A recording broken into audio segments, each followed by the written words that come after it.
Hello and welcome to the EMG Gold podcast. I'm Spencer Gore, CEO and founder of EMG Health.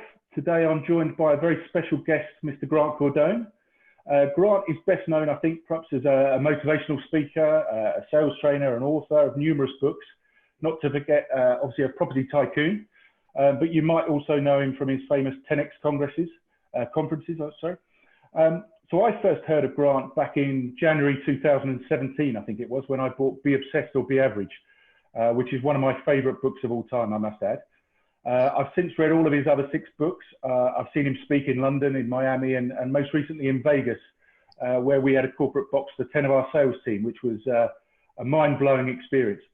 How good was that event?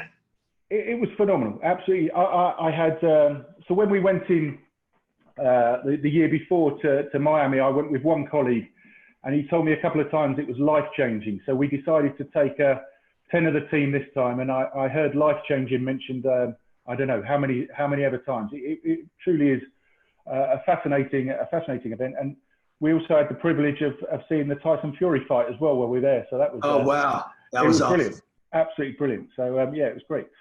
We've also got the whole team on GCU now, so they've been on that for about a year. So welcome to the show, Grant. Hey, thanks so much for having me. Thanks for being, being involved in more than just the 1 or 2 things that we've done. I really, really appreciate your support. No problem. I'm hoping to come out to boot camp, and I booked it at the conference, and I couldn't do the first date. So luckily, I booked it for October. So I'm hoping by then it will still be going, and I'll be able to come out for that. Yeah, we've, people keep saying, hey, when are you going to do live events? We have a live event scheduled for July. Right. August, September, and October. So I'm confident that we're going to be back to doing live events. That's not my primary business, as you know. Yeah. But so many people want to come down to Miami, see our operations, see our culture, and particularly at this time to relearn about sales and marketing in this new environment that's going to be vital and critical to people going forward. Yeah, definitely. Totally agree. I guess I'll start off with a question. Yeah, we're obviously doing this on Zoom. We were supposed to be doing it face-to-face originally, and obviously with COVID-19, that's not possible. But just from your point of view, how is that affecting yourself personally, but also the business? Well, this thing there's a massive, massive event that's taking place in the world, unprecedented. You could say that 10 times and still wonder if you're coming up short. Certainly, I have never experienced anything of this magnitude in my lifetime. I have said many times since 2008 that America would experience a recession of much deeper and wider magnitude on the orders of which we'd never seen before. Never imagined it would be like this. We're already at 32 million people unemployed in America. We'll probably have unemployment of at least 1 out of 5 people, which is a much greater number than 1 out of 5 when you take into account how they count unemployment. Yeah. We're going to have entire industries fail, businesses fail. 14% of restaurants have already said they will permanently close. They will not reopen. So we are truly going through times that will require everyone to learn new skills, to have a completely different mindset than you had before. Like if mindset has ever been important, today it's going to become more important than ever. Yeah. Quitting is going to be the appetizer, the meal, and the most common selected dessert. People will want to quit. Yeah. You'll want to eat it for breakfast, lunch, and dinner, and dessert. Like it's going to be, because it's so easy. It's going to be tough for people to get through this. And that's where the opportunity really is. If somebody can just have the mindset to not quit and is willing to figure out how do they redo themselves. Yeah. On the other side of this, the silver lining is that on the other side of this, I believe this is going to be a rebirth of the entrepreneur, of millionaires and even billionaires like we have never seen before. Yeah. I mean, we can talk about all this negative stuff and a positive mindset isn't going to take that away, but it's certainly going to help people get through it. And can you what are some of the daily routines and rituals that you've implemented since lockdown and since this has happened to optimize the way you're working from home and working in a different way? Yeah, so look, working from home is very difficult for me because I tried that for from the age of 30, my first business, 30 till 45 years old. I tried the solopreneur, small business owner mentality, work from home, office is part of your home environment. A handful of people come over and work with me from the house. I 1099 to everybody in America. That means they basically were not salaried. We outsourced, which you hear a lot about today. Those things, which was all really about saving and being economical, were very destructive and disastrous to me as a businessman. Because if you study great companies, they don't do it from home. Yeah. There is no great company. Nobody's ever done anything great at home, including Jesus. Yeah. Jesus had to leave. So if people think that they're going to stay home and build a great company, it's never been done before. I don't want to be working remote. I don't want my people remote. I know that I'm going to manage people better, inspire them more, stretch and push them more if they're with us in the environment and the culture. So right now, regarding rituals, daily rituals, more important than ever is, what time do I go to sleep? What time do I wake up? Yeah. Like in between those two, you should be sleeping. Yeah. People aren't going to be sleeping right now very well because they're scared. Yeah. And I know the fear that I experience, the uncertainty, the amount of anxiety that is constant in the news today with layoffs, industry failures, bankruptcies, et cetera. The period between when I wake up and go to sleep at night, I have to get it grooved in. So first thing I'm doing every day is I wake up, I write down my goals, I work out, I get some kind of workout in, even though I can't go to a gym. That'll lift here in a second, and hopefully I can go back to the gym. I should get in the first hour and 30 minutes, my goals written down, my breakfast, my shower, and my workout done in the first 90 minutes. The rest of the day, I'm going full out on making contacts to people that can help me expand and grow my business. Yeah. So that's interesting. One of the things I wanted to talk about is I saw, I don't know if it was an Instagram video you did or something you did recently or at the start, a couple of months back. And you said one of the most important things to do at the moment was to reread Sell or Be Sold. And so I started rereading that. And you talk about the last recession, about one of the things that got you through that was just going out and knocking on doors. We can't do that now. So are there any tips? So how do you do that? But you will be able to do it, and see. So yeah, in 2008, I learned nobody knew me in 2008. Nobody knew me in 2009 or 10, but it was in 2010 when I wrote the 10X rule after Sell or Be Sold that I discovered, hey, I was knocking on doors. I was doing the right thing, but I wasn't knocking on enough of them. Yeah. So you need to, that's when I wrote 10X about expansion and about industries. Don't be specific in one industry. You need to be in a bunch of spots. Yeah. And making a lot of noise, mixing it up. But back to knocking on doors. Even though you can't go knock on doors today, you can call somebody and say, hey, I'm thinking we're coming back. What are we in, May? I'd like to book an appointment to come see you in June 1. I don't know if we're going to be open there. Well, good. Look, if we don't open by then, I won't show up. Yeah. Can I put you on the calendar? Yeah.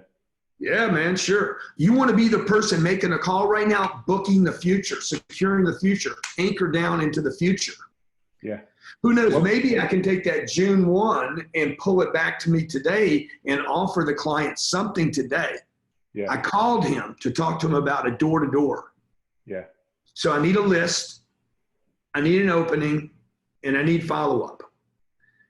And this is going to become so important to people today. I mean, it's so simple. Okay, I need a list of people to talk to. How do I build the list? Marketing and advertising. It's never been easier. It's never been cheaper. If you're creative and committed, you can figure out how to market your name and get it known. So number one, I need a list. Number two, I need to make contact. What do I say when I make that contact? What's my opening? What's my hook? How do I get somebody to agree to a meeting? And 3, follow up. How do I either follow up that meeting, pull it back to me, see if I can get some money for something I can do for him for the next 30 days. Yeah. Like literally, I would try to make the proposal I'm going to make in June, I would try to make to him today or her today on the phone. Okay. Maybe delay payment till June. Yeah. Knowing my reason to call him was literally just to go knock on his door, meet him, introduce myself, and get toe to toe. The reason I'm telling you that's so important today is because nobody's doing it. Yeah. Everybody's quit. Everybody's like, I can't do anything until June or July or whenever the government tells you the date is. I want to start doing something today. Yeah. I have to start doing something today. You know, even if you don't need money, you need to start doing something today. Otherwise, you're going to be left behind when this thing opens back up again. Yeah. I mean, exactly what we've done here. Yeah, we've flipped some of our products. We've made them all, or we've launched more digital products. We had a pretty quiet March, but April was our best ever month. Yeah, we've just been out there, as you say, sort of knocking on doors, but doing it by the phone. And we've sold more products in April that we didn't even have in March than we did in the whole of March. So wow, that's awesome. Urgency, intention, intensity. You know, now it's interesting because other people aren't doing those things. So I don't know why you're doing them and they're not. Yeah. Because obviously you've made a decision. You got a good coach. Yeah. You got somebody inspiring you. Yeah. And you've decided to go big or go bigger. That's why I love Be Obsessed or Be Average. Yeah. But that's what it's all about for us. The whole we've got a team full of gold medal winners that all have that same mindset. And that's, as you said before, that's the key thing. And you know, I wanted to ask a little bit about your mindset. You know, you talked a lot about in your 20s being addicted to drugs. And I was curious to know if do you think you've changed, or you've still got that addictive personality, but you now channel it into the good things rather than the bad things? Yeah. So look, I mean, I think everybody has an addictive quality. I think everybody's been addicted to something at some point in their life. If I'd have said this to you when I was 25 years old, it wouldn't have been based on any real facts, but I've met, you know, over my lifetime, I've met millions of people, and I've met thousands of unbelievably super successful people. Every super successful person I've ever met has this quality of being able to be obsessed. Yeah. McGregor talks about, he's like, look, I'm not that talented, but I'm obsessed. Yeah. He's not committed. Like at that point, he is obsessed with something, like something's got him, right? And the same thing with addiction. Like as a kid, I just lacked direction and guidance. Yeah. And the treatment facility labeled me a drug addict. When, yeah, okay, that was true, but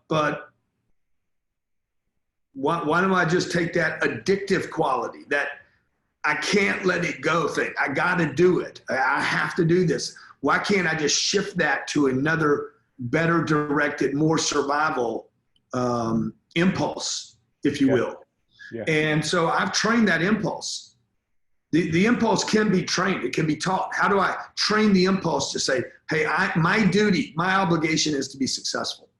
Yeah. This is my battle cry. I ache for success. Yeah. And for some people listen to this and say, okay, the guy's got his own plane. He's got 500 employees. Company makes a bunch of money. I can't spend the money that I've made in my lifetime. I've been really smart with how I use my money. He's got a lot of nice stuff. What else does he want? I want to find me. Yeah. Okay. When you go buy a car or watch or have a bunch of money in a bank account, that doesn't mean you found you yet. Yeah.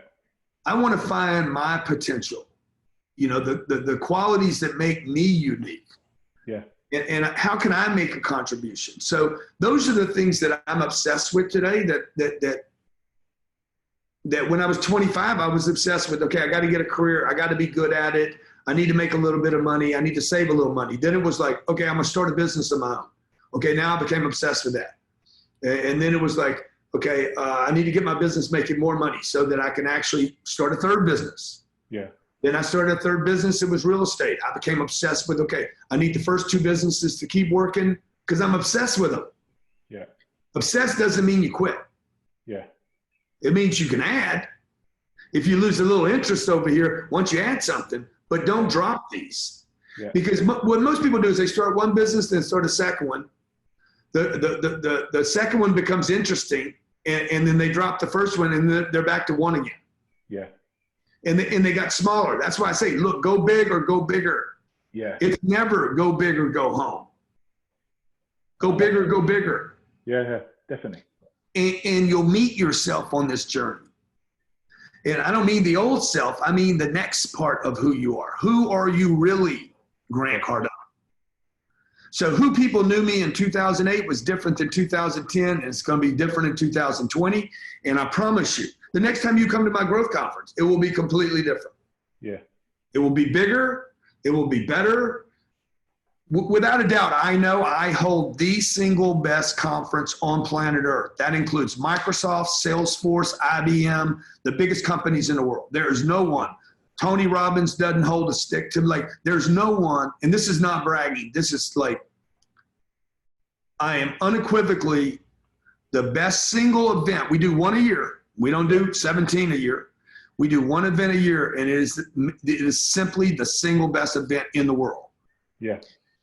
So at some point I might be like, okay, I don't want to do that anymore because I can't do it better or something. I got to figure out how to do it bigger and better. And when I can't do it bigger and better anymore, I'm like, okay, let me go do something else now. Yeah.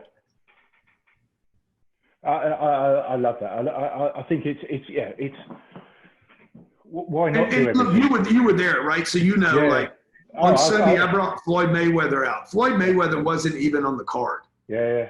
I never promoted Floyd. Dana White came out the Saturday. I never promoted Dana White. Yeah. John Travolta showed up Saturday afternoon. Never even talked about John being there. Yeah. When you can do an event like that, and I already had, I mean, the thing, Kevin Hart was on the card, right? The promo. And a bunch of other unbelievable people. But when you can keep adding people, the audience is like, God dang, dude. Yeah. The goal there was not to make money on that event. Okay. The goal of my business is always to have a product or service that's profitable. Yeah.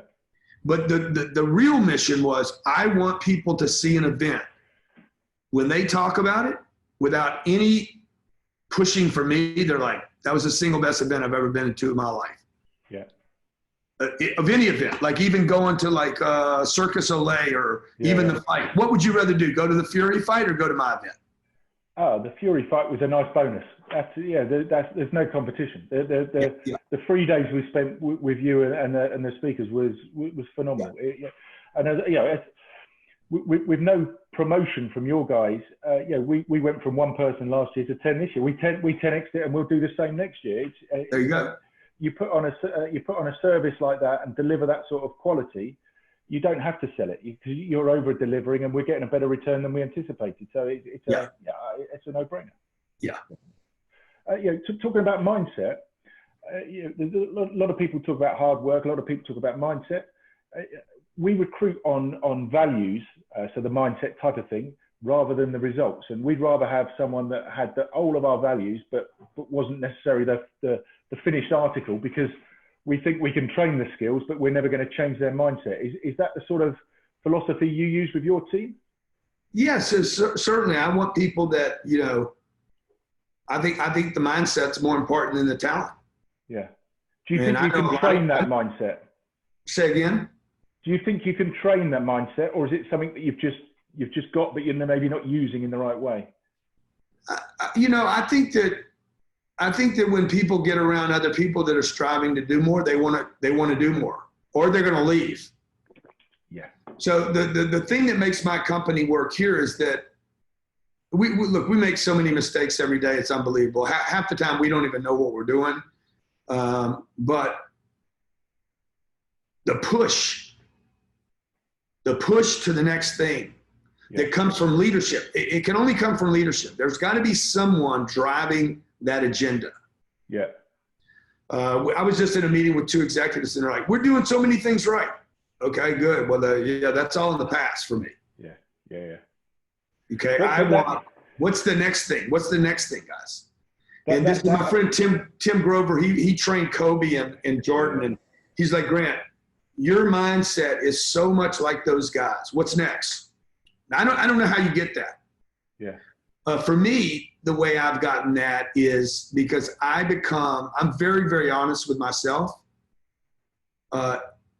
Meaning I know I can do better. Yeah. That's all I want, man. I just want to do a little better. See, I hear a lot of people talk about family's the most important, God's the most important, health is the most important. For me, doing better is the most important. Yeah. Because then I please my family, then I please my God, and then my health. Hey, my health is probably going to be good if I'm striving to do more. Yeah. And if it's not, if my health is failing, I still want to do better in the last moments. But having someone like that as a leader, does that make it even more important to have the right team in place? Because a lot of people just don't get that. And if you're saying that and doing all of that, there's a lot of people just thinking, what the hell are these guys talking about? So you've got to have everyone bought into that sort of mindset, I think, don't you? And or what you do is you let those people go about their business. Yeah. Yeah. And I don't run after those people. Like, I'm not trying to keep those people in my environment. When you're in an environment where everybody's pushing and you're like, this isn't my deal, you leave. Yeah. Yeah.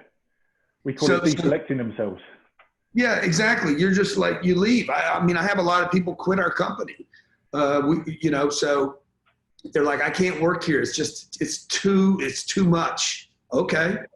That doesn't mean I'm wrong, and it doesn't mean they're wrong, by the way. But whether they're right or wrong doesn't matter to me. This is my life I'm doing, right? And I already tried doing less. Yeah. I've already tried. I spent enough of my life trying to do less, to be smarter, to work smarter. Dude, I mean, I never figured it out. I have to work harder. I got to be in more places.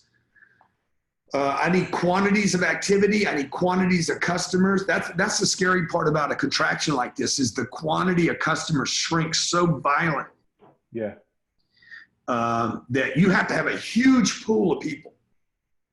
Like, look who's winning right now. The only companies that are winning today have massive pools of purchasers.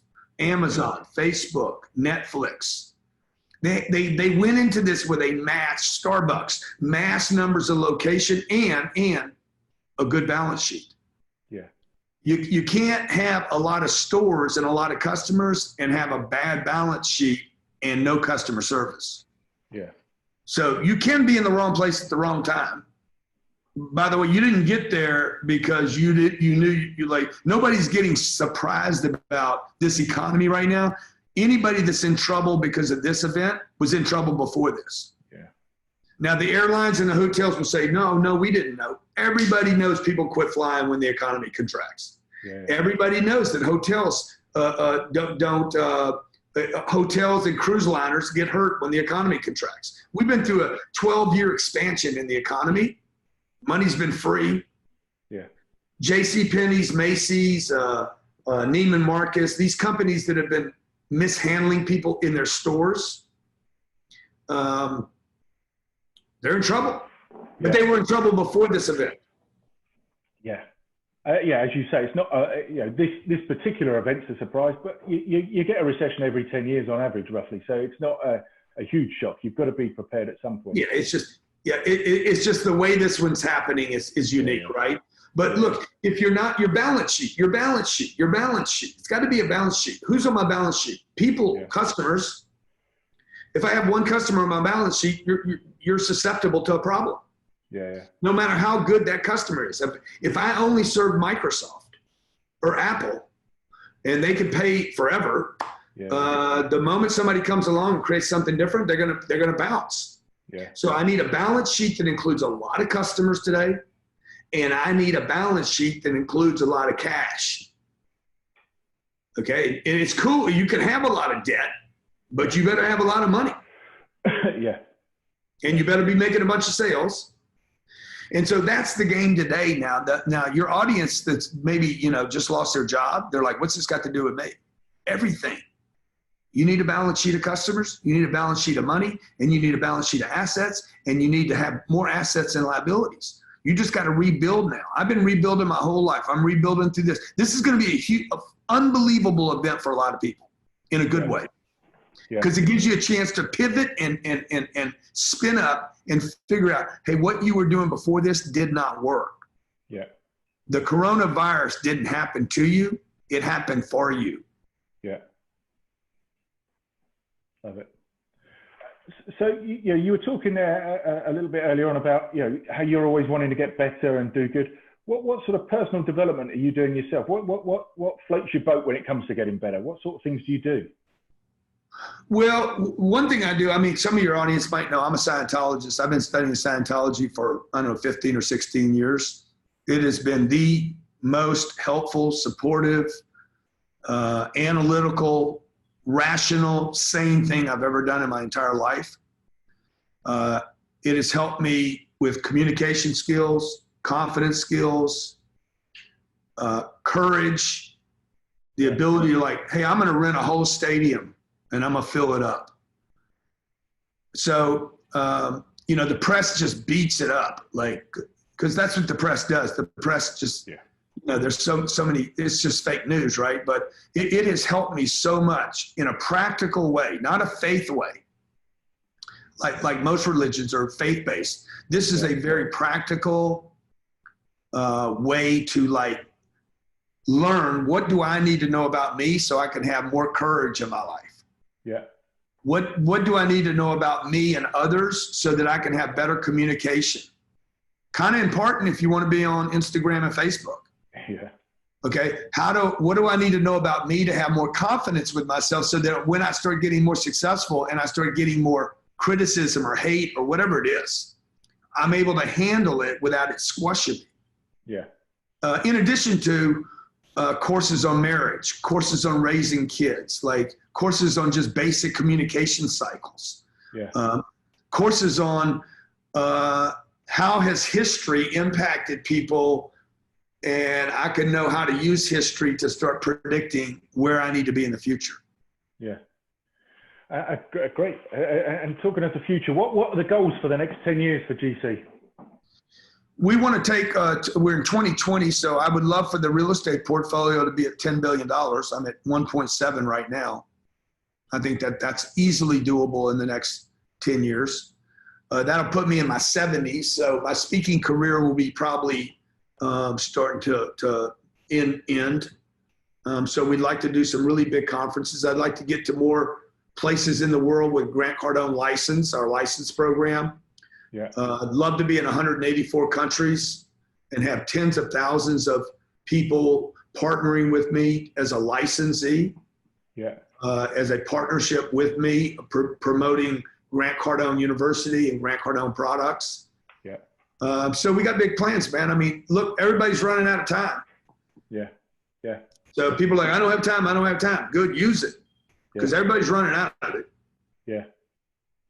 So I'm trying to figure out how do I best utilize my time so that I can impact the most lives possible, because nobody's going to remember me because of the plane that I fly in or the money I have. They're not going to remember the $10 billion worth of real estate. They're going to remember whether I impacted their life and helped them. Yeah. The people that simply criticize me for whatever reason, they won't remember me. The people that I help, the families I help, the jobs that I create, the partnerships that we create in our companies, those people, hopefully the impact that I leave, they'll be very memorable and very positive. Definitely. And as I said earlier, the team that came over to Vegas for the GrowthCon, they were literally saying how life-changing it had been for them. So I think you're well on your way to doing that already. What is it that takes, we talk about Pareto's Law over here, the 80-20 rule. So 80% of our sales team revenue is brought in by 20% of the sales people, which is great for those 20%. But, what is it that takes you to that next level? What gets you to the top 1% or the top 0.1%? Well, what's going to take you there is hiring 10 times more people. Yeah. Yeah. And I'm not going to fight the 80-20. I don't know if the 80-20 is true or not. I know that most people were born to be exceptional and they're not. Yeah. So I believe that all people are born to be exceptional. Most people choose not to be. Yeah. Not willing to put in the time. They're not willing to sacrifice the time and energy. They're not willing to do what it takes long enough. They quit before the miracle takes place. So either they were born to be exceptional and then chose not to be. Yeah. So somebody said, hey, do you pray to God? I said, I really don't ask God for anything else. I'm grateful for everything he gave me already. Yeah. It's up to me now. It's all up to me. Okay. God's given me everything I need. Now it's like, how do I go tap in? How do I discover it? How do I find it? How do I use it?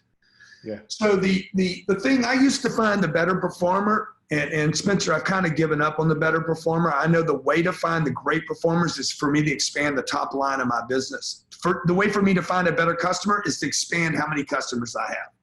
Yeah. So if I have 10 customers and I go add 10 million, I'm going to find some good ones. Yeah. And when I surround performers with other high performers, everybody's performance goes up. Yeah. The last thing I'll say is this. The one thing you don't want to do for top performers is you don't want to put up with the 80%. Yeah. Because the 80% can drag down. It's not the 80, it's probably the bottom 20. They can drag down the top 20. Actually, they make the top 20 look so good, you start putting up with stuff and you quit pushing them. Yeah. Definitely. I love that concept of everyone's born equal. It's something I've always thought that we've all got two eyes, two ears, whatever it is. There's nothing different. It's just how you use it. And I went to university with the guys from Coldplay, and they've gone on to be mega stars. They're no different. They're a sort of a constant source of motivation for me. That they're no different to me or you. They've learned to play music. They can sing. You've learned to run a business. We're all good in different ways. If we maximize that potential, it's just maximizing it, isn't it? Yeah, I have always believed when I see Elon Musk, when I saw Steve Jobs, when I see Warren, I'm like, why am I not doing that? Yeah. Because I don't know if everybody's born equal. I don't know that I agree that we're born equal, but because we all have different sets of skills, right? Yeah. And I see my two daughters. I got an 8 and a 10-year-old. They're not equal.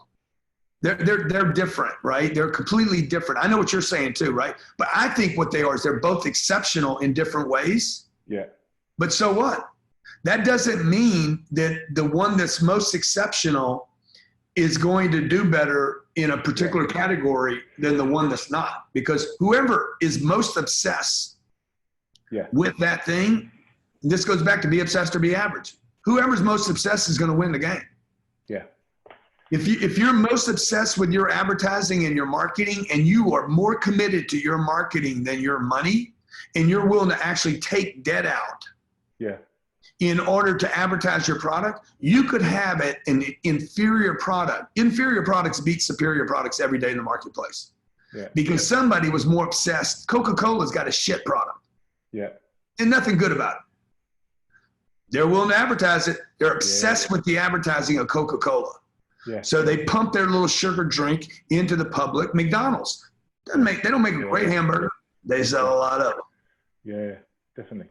So one last question, because I know you're probably pretty busy, but one last question. We talk about the 10X mindset, and you said sort of there a minute ago, recruit another 100 staff or whatever.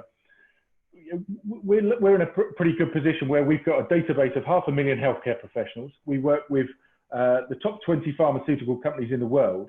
So we've got lots of opportunities, but we've also got limited resources. To get another 100 staff, you've got to have the cash to recruit them. You've got to train. We're not short on opportunities, but how do you manage that? How do you prioritize which projects you're going to do?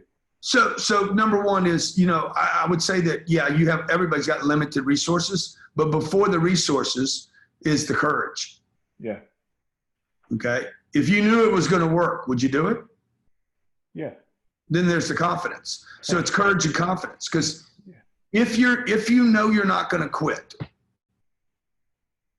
right? And if you know it's going to work, now it's just about, do you have the courage to take the loan out? Yeah. And this is what makes the big giant companies massive. Yeah. And why some of what we've been trained by society keeps us victims and slaves. Yeah. You know, every day we hear, save your money. Okay, give it to which save your money, by the way, is give the money to the bank. Yeah. And let them invest it. Prepare for retirement. Okay, get a whatever your retirement accounts are called there, right? Yeah. Who does that benefit? The bank. Yeah. Buy a house and get rid of the debt. Okay, pay the house down. And one day, young man, which you'll be old by then, one day in the future, you'll live in the same house for 30 years. Yeah. You know, but look at what the players are doing. Look at Elon Musk. I'm selling every piece of property I have right now. Why? Because he's like, I'm going to space. We're creating tunnels. I'm going to change the world. We're going to do solar everywhere, and I don't need a house. So like people are getting advice from the wrong people. And I would just say, look, if you were really, really committed to like, I'm going to scale my business out right now. By the way, no better time in history than right this second, because nobody else is going for that. Yeah. The biggest companies in the world are letting people go today because their balance sheets are screwed up. Yeah. And the big companies, unfortunately, can't operate on courage anymore. They have a board to abide by. They have shareholders and investors. They got to do these reports. You can do anything you want. Yeah. You don't report to anybody. There's no board. There's no investors. You're like, shit, I'm just going to go crazy. Yeah. So as long as you got the courage and the commitment and the see-through and the follow-through, really the execution and the demand that your people get results, you're going to come out of this with, who knows? Spencer might be a billionaire. One day. But you can't become a billionaire the other way. Yeah. You know, nobody's ever become a billionaire not taking risks. Yeah, definitely. You just can't do it. You can't create wealth. You can't create big. You can't create expansion. You can't change the world staying small. It's just impossible. Yeah.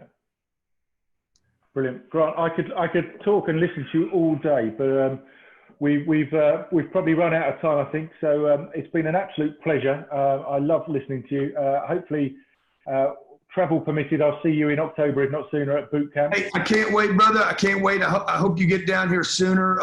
Again, July, August, September, October, we're planning to be back in business in front of our in front of our clients and our customers, people like yourself, our investors at Cardone Capital. We're doing our February event in Las Vegas, Mandalay Bay. We've already got a contract. We're already booking speakers. So for all of you out there that like, you think the world's not going to keep doing stuff, you're wrong.